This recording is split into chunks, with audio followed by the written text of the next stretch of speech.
Hey, what's up guys? Oke guys, di video kali ini gue akan menceritakan seluruh cerita dari film The Closet yang dirilis pada tahun 2020. Film ini diawali dengan memperlihatkan seorang pria bernama Sang-won yang sedang berkendara mobil bersama anaknya yang bernama Yina. Mereka berdua sedang dalam perjalanan menuju ke rumah baru mereka. Beberapa bulan yang lalu, istri Sang-won yang bernama Sung-hye telah meninggal dalam sebuah insiden kecelakaan mobil. Sang-won dan Yina sangat bersedih dan terpukul atas kematian Sung-hye yang sangat mendadak. Yina menjadi orang yang paling terpukul atas kematian ibunya. Dulunya Yina adalah anak yang ceria, namun setelah ibunya meninggal, Yina berubah menjadi anak yang pendiam. Setelah menempuh perjalanan yang lumayan jauh, mereka akhirnya sampai di rumah baru. Sang-won langsung membawa barangnya masuk ke dalam rumah. Di kamarnya, Sang-won tiba-tiba saja mengalami serangan panik. Sejak kecelakaan itu, Sang-won sering mengalami serangan panik dan dia harus meminum obat untuk meredakannya. Hubungan Yina dan Sang-won bisa dibilang tidaklah baik. Meskipun mereka adalah ayah dan anak, hubungan mereka berdua nampak sangat canggung. Ini dikarenakan sejak kecil Yina selalu dirawat oleh ibunya, sedangkan Sang-won selalu sibuk bekerja sebagai seorang arsitek. Karena rindu pada ibunya, Yina pun masuk ke kamarnya dan menonton video kenangannya bersama dengan ibunya. Kemudian Yina mendengar suara ketukan dari dalam lemari. Ketika Yina mengecek lemarinya, Yina tidak menemukan siapapun di sana. Tiba-tiba saja di belakang Yina muncul sosok mengerikan dan hal itu membuat Yina berteriak histeris.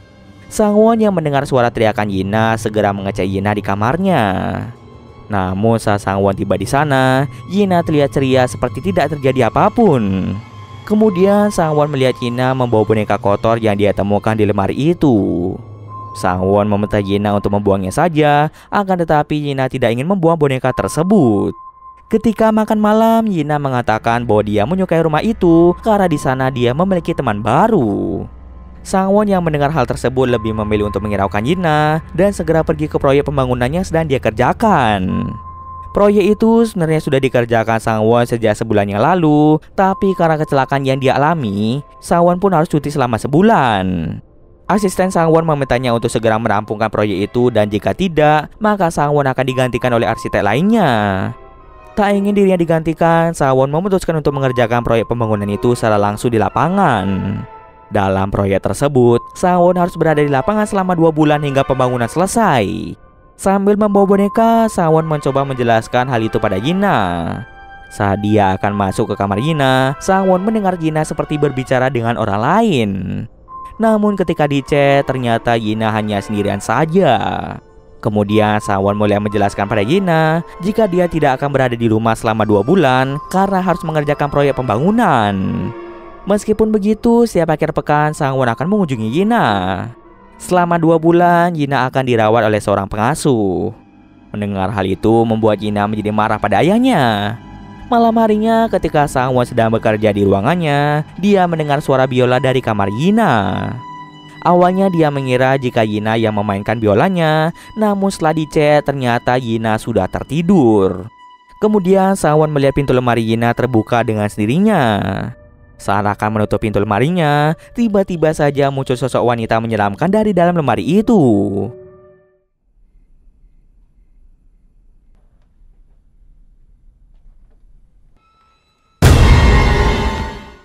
Dan ternyata itu hanyalah mimpi yang dialami oleh Sang-won. Lalu Sang-won menyadari bahwa kertas desain proyeknya menjadi rusak secara mendadak. Sang-won berpikir mungkin saja Yina yang telah menghancurkannya karena dia marah pada Sang-won. Tidak hanya itu saja, Yina juga merusak boneka pemberian Sang-won dan juga biolanya. Karena tidak ingin Yina sendiri saat dia bekerja, Sang-won berniat untuk mengirim Yina mengikuti sebuah camp seni.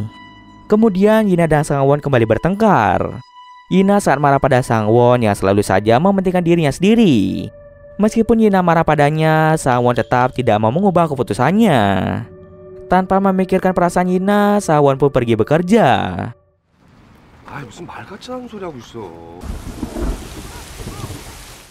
Di rumahnya, Yina terlihat berdiri tepat di depan lemarinya. Lalu teringatlah suara dari dalam lemari yang meminta Yina untuk mengikuti sosok itu. Tak bisa lama, Yina mulai mengalami kerasukan dan tubuhnya ditarik oleh banyak tangan dari dunia gaib. Sejak saat itu, Yina pun menghilang tanpa jejak. Tak terasa sudah sebulan Yina menghilang dan Sang Won masih terus berusaha untuk menemukan Yina. Dia telah mencari Yina kemana-mana, namun Yina tidak pernah ditemukan. Kasus hilangnya Yina pun sudah tersebar luas lewat televisi. Ketika berada di rumahnya, Sang Won mengecek kamar Yina dan di sana dia mengamati sebuah gambar yang dibuat oleh Yina. Yina menggambar sosok anak perempuan berada di depan lemarinya. Saat Sang Won ingin mengecek lemari itu, tiba-tiba saja bel rumahnya berbunyi. Yang datang ke rumahnya adalah seorang teknisi jaringan wifi. Akan tetapi bukannya mengecek masalah internet, teknisi itu malah berkeliling rumah Sang Won dengan membawa alat yang aneh. Dan ternyata teknisi itu merupakan seorang paranormal yang menyamar agar bisa masuk ke dalam rumah Sang Won. Pria itu diketahui bernama Kyung Hon dan dia mencoba membantu Sang Won untuk menemukan Yina. Kyung Hon sengaja menyamar agar dia bisa masuk rumah Sang Won untuk melacak keberadaan makhluk halus. Kemudian Kyung Hon mulai menjelaskan bahwa Yina sebenarnya menghilang di dalam lemarinya. Inilah alasan mengapa para polisi tidak bisa menemukan bukti-bukti jika Yina kabur dari rumah. Sebelum kasus Yina terjadi, sejak tahun 1998, sudah ada 32 anak yang juga menghilang secara misterius di dalam lemari mereka. Dia sangat yakin jika Yina telah diculik oleh makhluk gaib. Kyung Hon pun boleh menunjukkan bukti-bukti yang telah dia kumpulkan sejak lama, seperti foto korban dan juga gambar-gambar yang dibuat oleh anak-anak sebelum menghilang. Gambar yang dibuat mereka sangat mirip dengan gambar yang dibuat Yina sebelumnya. Kemudian Kyung Hon menunjukkan sebuah video dokumentasi ritual yang dilakukan oleh seorang paranormal untuk mencari anak yang hilang. Kyung Hon menjelaskan bahwa paranormal itu merupakan ibunya sendiri. Dalam ritual itu, ibu Kyung Hon dibunuh oleh sosok hantu anak kecil yang dia yakini sebagai dalang dibalik menghilangnya anak-anak. Hantu anak kecil ini kita sebut saja sebagai hantu cilik. Para orang tua yang anaknya menghilang sempat bermimpi bertemu dengan ibunya Kyung Hon. Sepertinya hantu ibu Kyung Hon muncul untuk memperingatkan para orang tua bahwa ada hantu jahat yang ingin menculik anak mereka. Sayangnya para orang tua tidak mengerti akan peringatan itu dan pada akhirnya anak mereka diculik oleh hantu cilik. Awalnya Sang Won tidak percaya pada semua yang dikatakan Kyung Hon. Mana mungkin ada sosok hantu yang bisa menculik anak manusia. Tapi karena Sang Won tidak punya cara lain untuk menemukan Yina, dia pun bersedia dibantu oleh Kyung Hon. Lalu Kyung Hon mulai menjelaskan bahwa mereka harus cepat menyelamatkan Yina dari dunia gaib. Jika Yina berada di dunia gaib selama lebih dari 49 hari, maka dia tidak akan bisa kembali ke dunia manusia dan lama-kelamaan dia akan berubah menjadi hantu buta. Kemudian Kyung Hon mulai mempersiapkan segala peralatan seperti kamera dan alat pendeteksi hantu untuk menangkap hantu cilik. Untuk menjebak hantu itu, Kyung Hon menggunakan boneka jerami yang sudah diberi tetesan darahnya. Lalu di depan kamar Yina, dia menempelkan jema pelindung agar hantu cilik itu tidak bisa keluar dari kamar itu. Kini mereka pun tinggal menunggu hantu itu muncul. Tak bisa lama boneka jerami itu mulai bergerak. Bersama dengan itu, lemari Yina terbuka dengan sendirinya dan terdengar suara biola dari Yina. Setelah kejadian mistis itu selesai, mereka berdua mengecek kamar Yina. Kyung Hon cukup terkejut melihat boneka jeraminya telah dirusak oleh hantu cilik. Ini menandakan jika hantu itu sangat kuat sehingga bisa merusak jebakan yang dibuat oleh Kyung Hon. Karena boneka jeraminya rusak, Kyung Hon menggantinya dengan boneka yang lebih besar dengan harapan hantu cilik itu bisa terkena jebakan. Karena hantu cilik itu tidak muncul-muncul, membuat Kyung Hon pun tertidur lelap.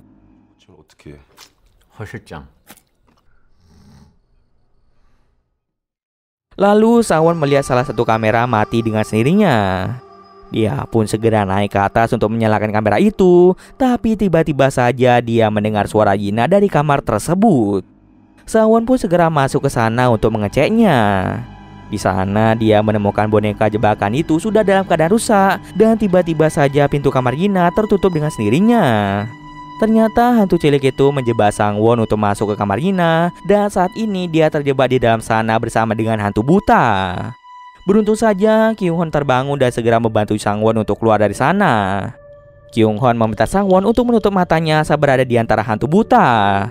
Ini dikarenakan para hantu akan menyerang siapapun yang bisa melihat. Dengan arahan dari Kyung Hon, Sang Won perlahan-lahan mulai berjalan keluar dari kamar itu. Namun tiba-tiba saja Kyung Hon tidak bisa memantau pergerakan Sang Won.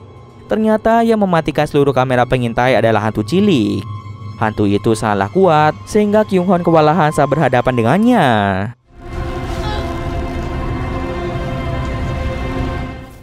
Meskipun harus mengalami luka yang cukup parah, Kyung-hon akhirnya lolos dari serangan hantu itu. Dalam perjalanan ke rumah sakit, Kyung-hon memberitahu Sang-won bahwa identitas hantu cilik itu bernama Myung-jin. Dia menyadari hal itu ketika berhadapan langsung dengan hantu cilik. Myung-jin merupakan salah satu anak yang pertama kali menghilang di dalam rumahnya. Boneka yang pernah ditemukan Yina adalah boneka milik Myung-jin. Sementara Kyung-hon dirawat di rumah sakit, Sang-won akan melanjutkan penyelidikannya sendirian saja. Saat ini dia mulai mencari tahu siapa keluarga dari Myung-jin. Diketahui bahwa ayah Myung-jin masih hidup dan kini tinggal di atas pegunungan. Mengetahui hal itu, Sang-won pun segera pergi ke sana.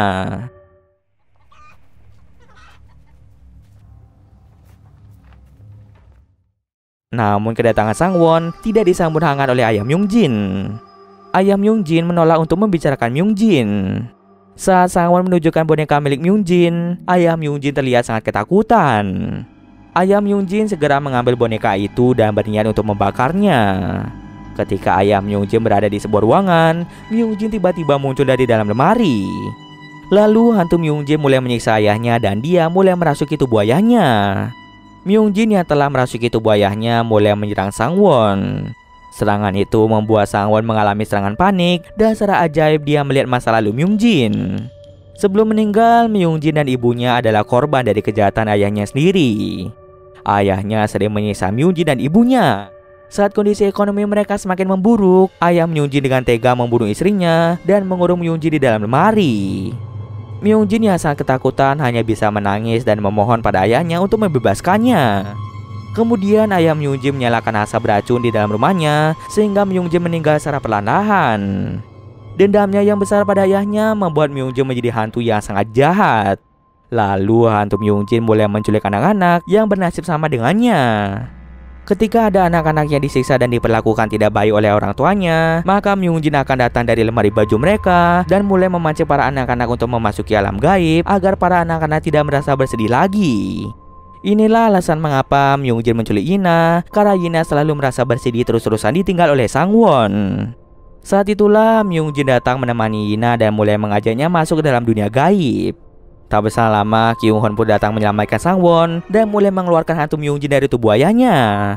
Kemudian hantu Myung-jin menarik ayahnya masuk ke dalam dunia lain.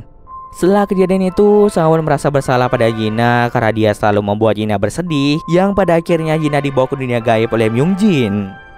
Sang-won memiliki ide untuk memasuki alam gaib dan membawa Yina kembali ke dunia manusia. Karena tidak memiliki rencana lain untuk menyelamatkan Yina, Kyung-hon pun setuju untuk membantu Sang-won. Mereka pun segera mempersiapkan ritual untuk membawa Sang-won masuk ke dalam dunia gaib. Kyung-hon menjelaskan bahwa rencana itu memiliki tingkat risiko yang sangat tinggi. Sang-won bisa saja terluka hingga meninggal dunia saat berada di dunia gaib. Untuk berjaga-jaga, Kyung-hon akan melakukan ritual perlindungan untuk melindungi Sang-won saat berada di dunia gaib. Sang-won hanya punya waktu sekitar 30 menit untuk mencari Yina. Setelah persiapan selesai, Sang-won meminum banyak pil kafein untuk memicu serangan paniknya. Di sana, Kyung-hon menyiapkan sebuah api yang terhubung dengan jiwa Sang-won. Jika sesuatu terjadi pada Sang-won, maka api itu akan semakin mengecil. Kemudian Sang-won berdiam diri di dalam lemari Yina dan ketika serangan paniknya datang, Sang-won berhasil masuk ke dunia gaib.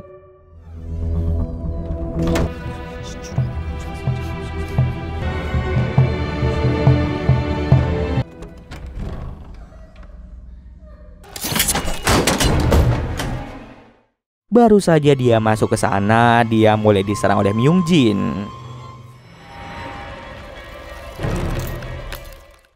Beruntungnya ada Kyung-hon yang melindungi Sang-won, sehingga Myung-jin tidak bisa melukai Sang-won.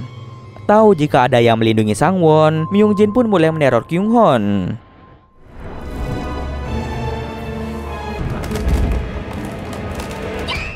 Sementara itu, Sang-won melihat ada banyak sekali anak-anak yang diculik Myung-jin sedang bermain di dunia gaib. Namun di antara mereka, Sang-won tidak menemukan keberadaan Yina. Saat ingin mencari Yina, anak-anak itu berubah menjadi hantu buta dan mulai menyerang Sang-won.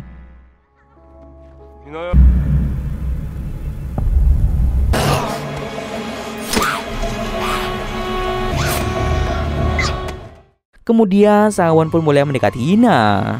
Akan tetapi hal itu dicegah oleh hantu Myung-jin. Dia mengatakan bahwa tidak ada gunanya Sangwon datang ke sana karena sebentar lagi jiwa Yina akan berubah menjadi hantu buta dan akan tinggal di sana selamanya bersama Myungjin dan anak-anak yang lain. Sangwon pun tidak ingin hal itu terjadi. Sangwon meminta maaf pada Myungjin atas apa yang telah dia alami. Akan tetapi permintaan maaf sudah sangat lambat baginya. Myungjin mengamuk dan mencoba melukai Sangwon. Saat Myungjin menyuruh Yina membunuh Sangwon, tiba-tiba saja ibu Myungjin muncul di sana.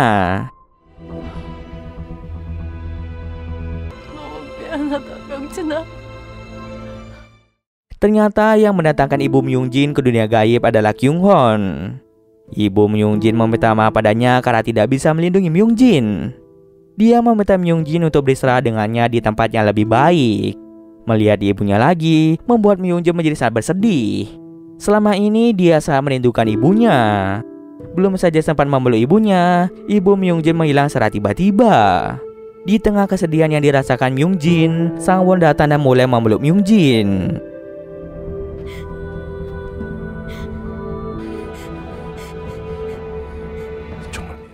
Lalu hantu Myungjin pun menghilang secara perlahan, yang menandakan dendam yang dimiliki hantu Myungjin telah menghilang dan kini dia sudah mendapat ketenangan jiwa. Karena sudah 30 menit berada di sana, Sangwon pun segera membawa Yina kembali ke dunia manusia. Singkat cerita, Sangwon dan Yina berhasil kembali ke dunia manusia dalam keadaan yang selamat. Kini Sangwon dan Yina pun kembali bersama.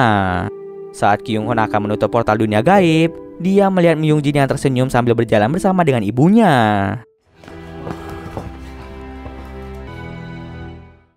Setelah kejadian itu, Sangwon memutuskan untuk pindah ke rumah baru. Sangwon mulai belajar untuk menjadi ayah yang baik bagi Yina, dan secara perlahan-lahan hubungan Sangwon dan Yina pun semakin dekat. Selain itu, Sangwon dan Kyunghon juga akan menjadi teman dekat. Dan cerita pun selesai. Oke, mungkin sekian dulu video kali ini. Jika salah gue mohon maaf. Oke, see you next video guys.